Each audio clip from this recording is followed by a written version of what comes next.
Hey guys, it's Aaron of Woodworking. I just finished my miter workstation bench.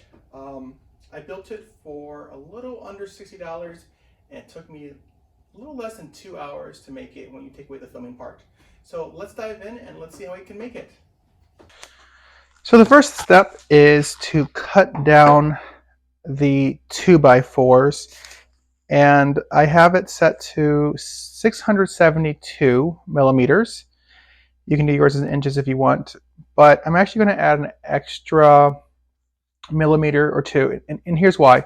This is an 8-foot board, and I want to square off the end, but that's going to be super awkward. I don't have a good miter table at all yet. This is what this is becoming, right? So I'm going to cut off the piece just a little bit larger than I need it, and then I can square off the other end, and that will make it much less it'll make it a bit easier to handle. So let's make it right now.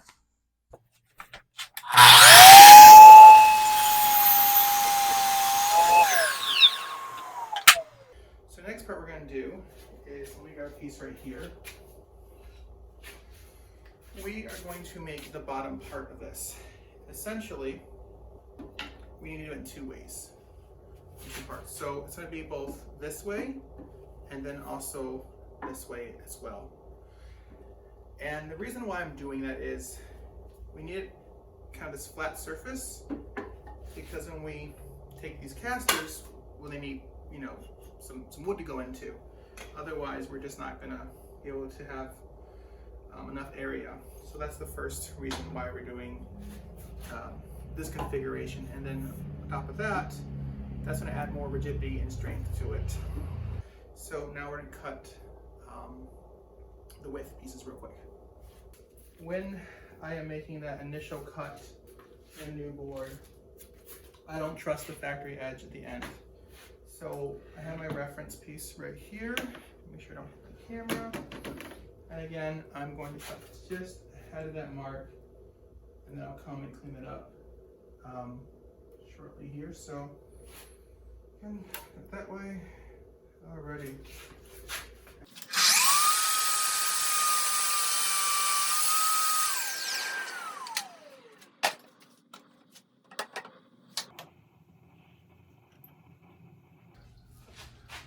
All right, it's a new day. I said I call it quits yesterday evening. As you can see, I'm wearing a different outfit, and the audio might be different because I'm using my phone instead of my wife's phone. But I have a stop system set up with this. I did a video on this. You can see this on the YouTube and Instagram. But essentially, I'm using the SysMFT. I've got it locked down to the table so it won't tip off. And then using the dog holes, I can create a stop. So I have this 2x4 left over from a project a long time ago, and you know what? I'm gonna make use of it because I'm gonna need quite a few pieces that are 525 millimeters. I did have it a little bit longer, but the issue for me is I want the MDF to overhang it just slightly. Then I can always use a flush trim bit to bring it back. So let's dive in. So I got all my lumber right here that I'm gonna do pocket holes with, and couple of things with this jig. It is an older jig, but the nice thing is with the MFT, I can just take this right here, wrap it, clamp up. Now it's not going anywhere. And I just make sure that scrap piece nice and tight. It's gonna be crazy tight, but it needs to be snug. I set this to 1.5 inches, and then this collar has a mark that says 1.5 inches, and then now I'm good.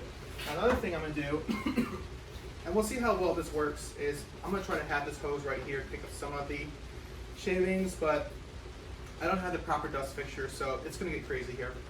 All right, let's do it. The suction dust extraction did not work out that great, but regardless, I'll just clean it all up at the end.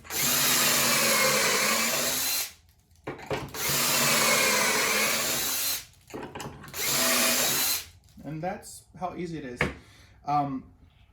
I definitely find this to be quicker than dominoes in some cases. It just depends on the application, but this actually pulls the wood together where the domino doesn't.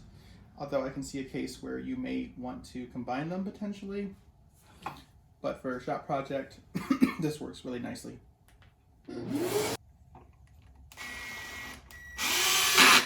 Perfect. All right. Okay, I'm not trying to go crazy on this. I don't want it to shift.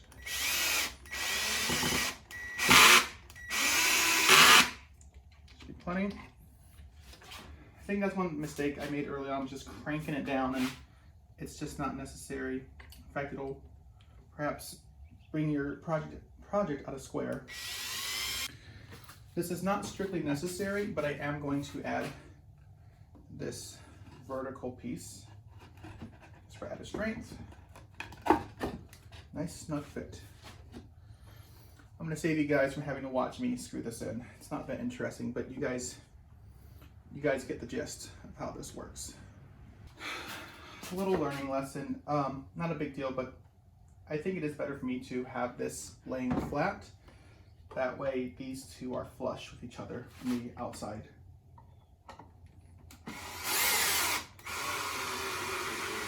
There we go, nice. Whew, a little warm this morning. Finished my first assembly. Everything is nice. This is flush. This is almost flush, close enough. And this for me is the most important part of being flush, because the top is going to sit on here, so it has to be flush. Otherwise, we're going to have some issues. But we'll be able to add the casters right here. I need to do the second assembly, and then we can make the long pieces. And then we're almost done. As you see here, I've got two of my leg pieces completed. I'm going to put a piece that's going to go from here, the inside corner, to here, and I'm just going to screw it in.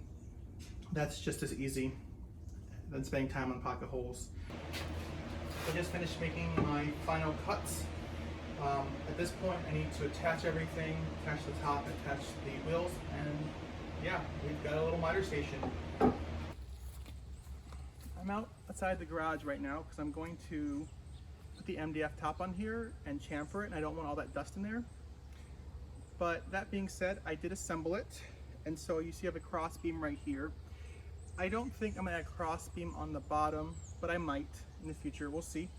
The main thing is I just put screws, 1, 2, each end had 2 screws, and it goes right into this 2x4 right here, so I didn't need to put the pocket holes. I did put pocket holes right here because I want them concealed, so if I ever put something on the side here, they wouldn't show through, but it's up to you how you want to do that. And then the bottom ones rest on this 2x4 that's right here. And that's basically it. So once we have chamfered the top, then we can put the miter saw on it. We're almost good to go. Because I'm working MDF, I want to make sure I'm outside if I can. That way the dust is not going inside the garage or in the house or anything like that. So I have this set to a very small bevel. I don't know if the camera can see this or not, but it's quite slight. Try to figure out what it would be for my MFG table, and I want to copy that around here because it is sharp. Some of this is actually a little jagged. I just want to clean up the edges before I fasten it down. So I'm going to do that now. Even though I'm outside, I still want to wear my mask.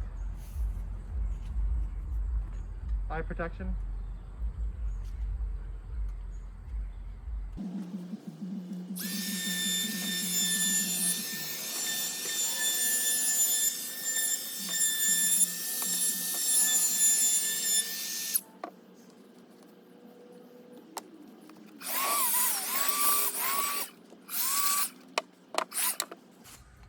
Right, that was quick and easy. And again, I just wanted to break this just a little bit here.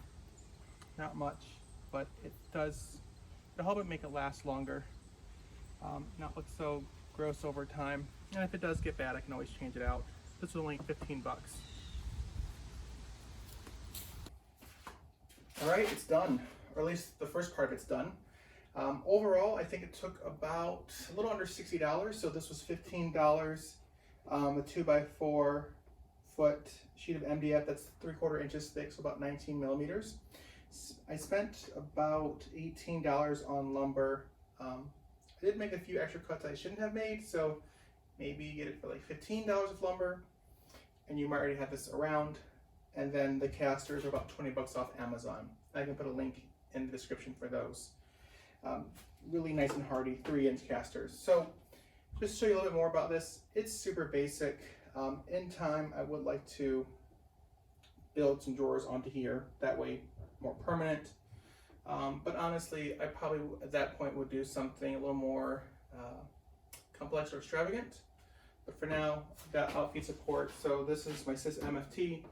This here just holds my sandpaper, so I don't need that too often, and I'm probably not going to need it while I'm, cross-cutting. So again, the whole thing is on wheels, and then the bottom, you can see right here, I have different systainers. So these are systainers that I'm not really using. I have systainers on another shelf over there, the ones I use more frequently.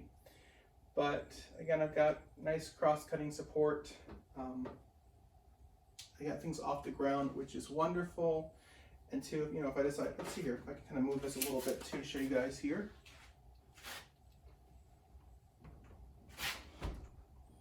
And that's another thing is, because the wheels are a little bit bigger, I can actually take this outside if I want to, or maybe I just want to face it toward the door and blow it off.